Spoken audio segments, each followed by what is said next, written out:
পশ্চিমবঙ্গে একটি মেয়েকে দলবদ্ধভাবে ধর্ষণ করার কারণে তার মৃত্যু হয়ে যায়। মেয়েটি কোনো সাধারণ মেয়ে ছিল না, বরং মেয়েটি ছিল একজন ডাক্তার। আর এই মেয়েকে যখন ধর্ষণ করা হয় তখন সেখানে উপস্থিত থাকা একজনের মোবাইল থেকে অটোমেটিক রেকর্ডিং চালু হয়ে যায়। আর সেই রেকর্ডিং এ উঠে আসে এই নরকীয় হত্যাকাণ্ডের রহস্য।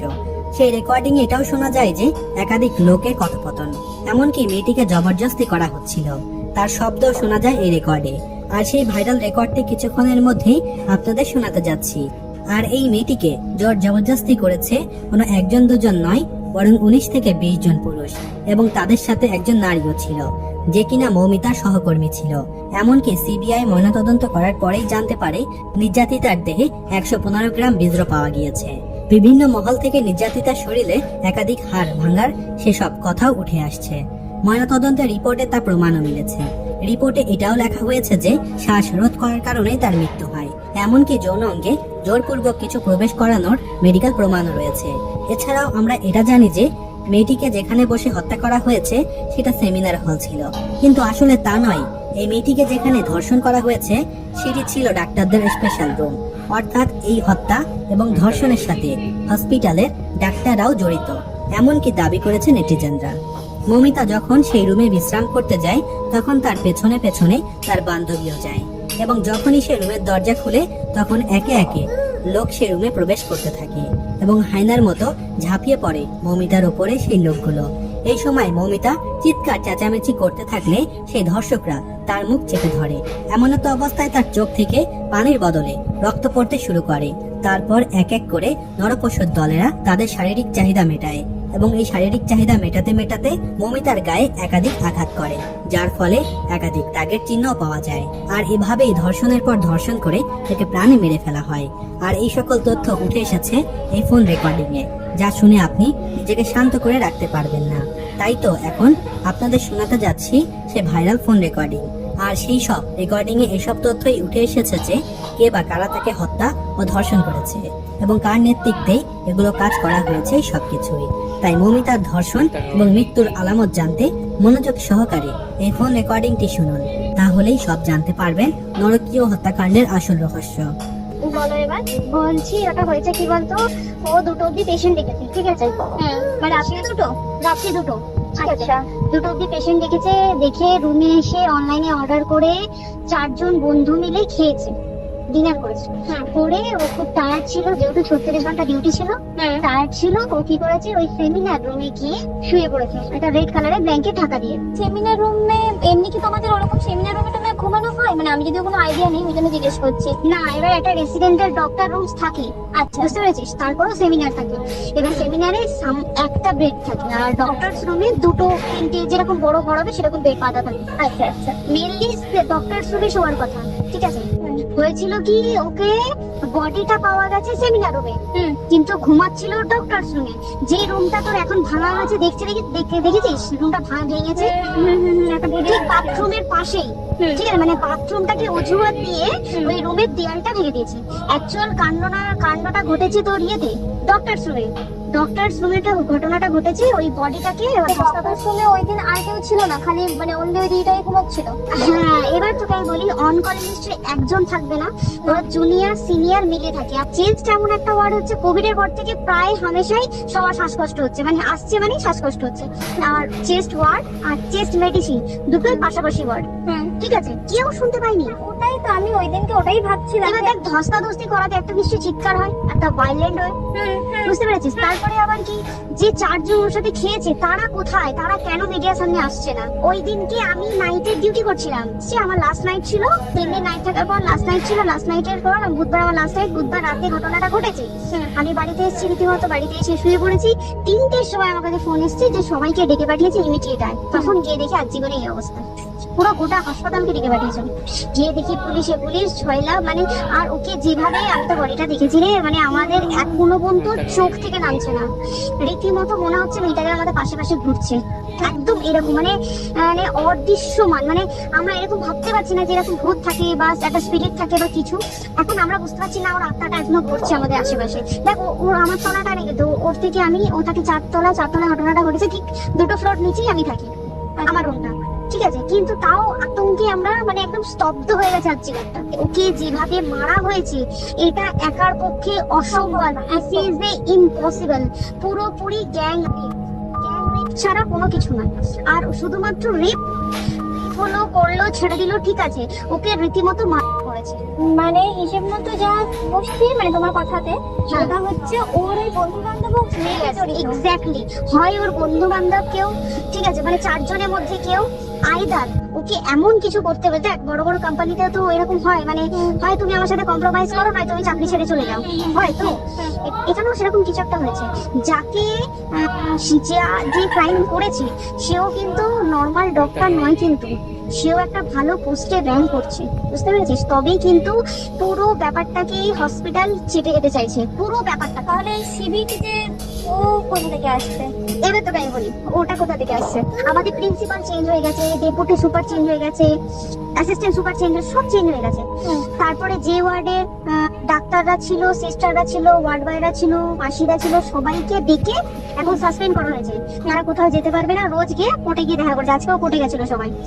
তারপরে মানে ও সেই সঞ্জয় রায় যে ধরা পড়েছে, অ্যাকচুয়াল কিন্তু ও নেই, ঠিক আছে, ওর এতটা ক্ষমতাই হয় না। ও অত রাত্রে ওখানে কি করতে যাবে? ওর না পেশেন্ট, ও নাকি বলছে দালাল পেশেন্ট নিয়ে গেছে। তো পেশেন্ট নিয়ে যখন গেছে, দিদিটার রুমে যখন যাবে, নিশ্চয়ই দিদিটার রুমে কোনো কাগজপত্র দেখাতে যাবে। সেই অবস্থায় গিয়ে দেখে যে এরকম এরকম ঘটনা, তা ঝাঁপিয়ে পড়েছে ওর উপরে। এরকম কিছু নেই, তাও কিছু নয়, শুধু গেছে দেখছে ড্রিঙ্ক অবস্থায়, ওকে ক্যামেরায় দেখা গেছে ড্রিঙ্ক অবস্থায় গেছে আর এসছে। তারপরে হচ্ছে কি তোর অনেক রকম, এখানে অনেক রকম ব্যাপার আছে।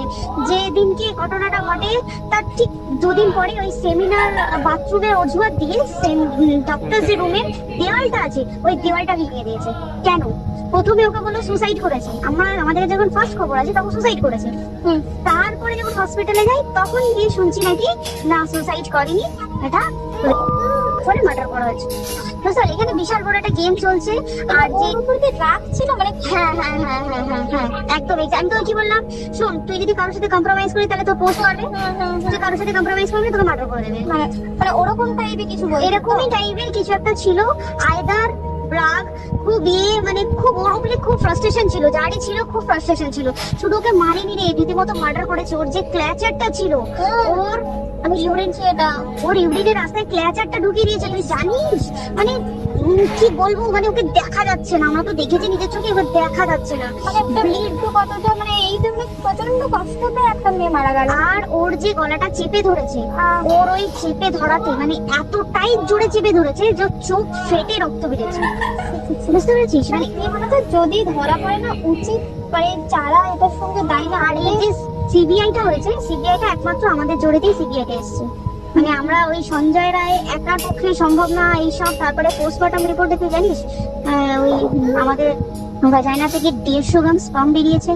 পোস্টমর্টম রিপোর্ট 150 গ্রাম স্পাম, মানে বুঝতে পারছিস? নট এ ক্যালকুলেটেড, মিনিমাম কম করে 6 থেকে 7 জন করেছে ওটা। ওই জন্যই তো আমরা এতটা বেশি ভাইলেন্ট হয়ে গেছি, বুঝতে পেরেছিস? আমাদের তো একটা মেয়ে তার কাজের জায়গাতেই ছিল, এমনটা নয় যে রাস্তাঘাটে কোনো বিপদ, তার কাজের জায়গাতেই সেফ নয়। শোন দেখ, বড় বড় কোম্পানিতে কি হয়, রুমের ভেতরে এগুলো হয়, মানে ধর রুমের ভেতরে হলো, যেমন কল সেন্টারে হয়, নাইট শিফটে হয়, এইগুলো একসেপ্টেবল। বাট হসপিটাল হচ্ছে এমন একটা এরিয়া, হ্যাঁ আরজিকর বলে না, যে কোনো হাসপাতালে কেউ যদি স্ব ইচ্ছায় কারোর সাথে রিলেশনশিপে গিয়ে করতে চায় সেটা আলাদা জিনিস, কিন্তু কেউ কারো বিরুদ্ধে এইভাবে করতে পারে না রে। তুই জানিস না, মানে ওয়ার্ডে কম বেশি আমরা সবাই ঘুমাই, কম বেশি আমরা সবাই জেগে তো থাকি, তাতে কি কেউ শুনতে পায়নি? তার কি একদম ভাইলেন্স ছিল না? যদি কেউ না শুনতে পারে তাহলে ওর খাবারে কেউ কিছু মিশিয়েছিল, তাই কি না? সেটাও পোস্টমর্টম রিপোর্টে মানে লিক করছে না যে কেন খাবার ও তো খাবারটা খেয়েছিল, সেটা তো নিশ্চয়ই পেটেই ছিল, পেট থেকে তো বমি করে বের করে দেয়, সেটা তো ফরেনসিক রিপোর্টে কিছু বলবে। আর তুই জানিস না, দেনার দেন মানে ধর পোস্টমর্টম রিপোর্ট আসতে 3 দিন সময় লাগে। ও যেদিনকে মরেছে ঠিক তারপরের দিনকে বিকেলবেলা পোস্টমর্টম রিপোর্ট বার করেছে, মানে বডি বার করো আর পোড়াও। 10 সেকেন্ডের মধ্যে বাড়িতে নিয়ে গেছে, তারপরে বডি পুড়িয়ে দিয়েছে। মানে কি বলবো, হসপিটাল, মমতা ব্যানার্জি, সবাই মানে তৃণমূল প্রত্যেক সবাই এটাকে পুরোটাই কেসটাকে চাপা দিতে চাইছে। যে মানুষটাকে এত ক্ষতবিক্ষত ভাবে মেরেছে তাকে অভিষেক ব্যানার্জি কলকাতায় প্রথম হলো নয়, বিভিন্ন জায়গায় বিভিন্ন ভাবে ধরা পড়েছে, ফাঁসি হয়েছে কি জেল হয়েছে। অভিষেক বন্দ্যোপাধ্যায় কেন বললো জাস্ট তো কি বলে এনকাউন্টার করতে? মানে কি সঞ্জয়কে যদি এনকাউন্টার করে পুরো কেসটা চাপা পড়ে যাবে, একদম স্টুডেন্টরা ঠান্ডা হয়ে যাবে, আনাজটা হতেই দেবো না। তাতে যদি চাকরি মানে আর্যিকরটাকে সিল করতে হয় তাতেও আমরা রাজি আছি, সিল করে দেওয়া হোক আর্যিকর, সিল করে দেবে মনে হচ্ছে যদি ঠিকঠাক ভাবে। এবার ওই জন্য আমাদের দাবিতে সিবিআই এসছে। এবার তুই একটা কথা বল, যখন দেখতে পাচ্ছে মমতা ব্যানার্জি যে কলকাতা পুলিশ আমাদের জন্য কিছু করতে পারছে না, আমরা কিছু মানতে পারছি না, 7 দিন ধরে বার করতে পারছে না, তাহলে সেটা 2-3 দিনের মধ্যে কেন হ্যান্ড ওভার করে দিল না? তাই কি না? তারপরে দেখ পিডব্লিউডি একটা লো পোস্টের মানুষ, মানে যারা ভাঙচুর করে, মানে সিমেন্টে যারা কাজ করে তাদেরকে পিডব্লিউডি বলে। এবার পিডব্লিউডি নিশ্চয়ই হায়ার অথরিটি থেকে অর্ডার এসছে তবেই ওরা গিয়ে ভেঙেছে। ওরা নিশ্চয়ই পাগল না দুম করে গিয়ে কোনো গভর্নমেন্ট প্রপার্টি ভেঙে দেবে। অর্ডারটা কে পাস করলো যে এখনই চেস্ট ওয়ার্ডটাকে ভাঙতে হলো? সিবিআই আসা পর্যন্ত অপেক্ষা করতে পারতো। আর আজকে অত বড় বিক্ষোভ হওয়ার কারণ কি হচ্ছে? একটাই কারণ যে মেয়েটি মারা গেছে, ঠিক আছে, কিন্তু তাকে এত বেশি মলেস্ট করে, এত বেশি রেপ করে বা পেশেন্ট ওকে মেরেছে, তার কি কোনো প্রতিবাদ নেই?